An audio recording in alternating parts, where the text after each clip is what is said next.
Assalamualaikum. Allahumma salli ala Sayyidina Muhammad. Okey, adik kita tu suruh makcik makan nasi, ayam dan carrot. Okey, di sini ada ya nasi, ayam dan carrot. Nampak sedap kan adik-adik? Okey. Mari makcik makan. Bismillah.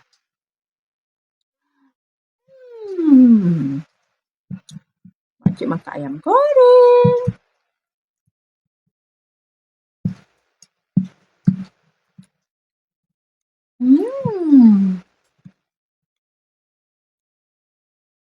Sedap.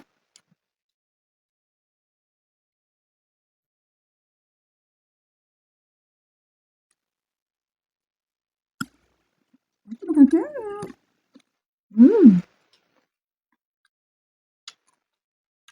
Okey adik-adik.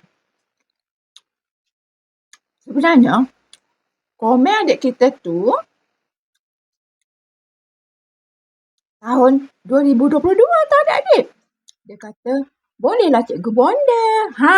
Bermakna adik kita ni dah follow makcik sejak dulu lagi. Mungkin tahun 2021. Mungkin tahun 2022. Sekarang nak masuk 2026. Jadi adik-adik, kalau adik-adik komen fun-fun ya.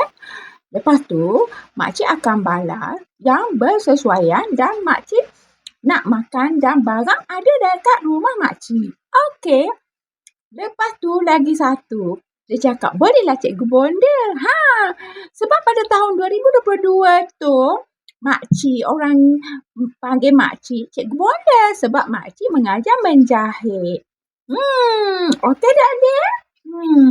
Mari makcik makan.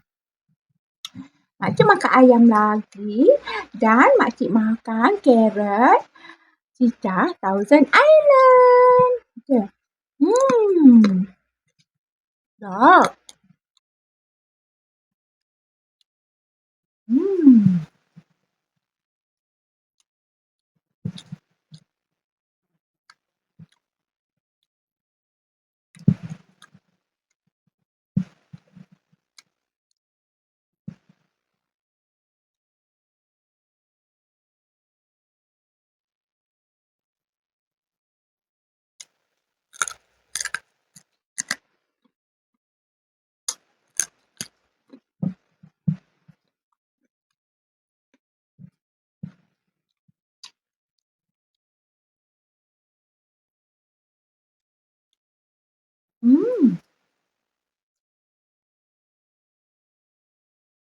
Nanti makcik sambung makan. Okey?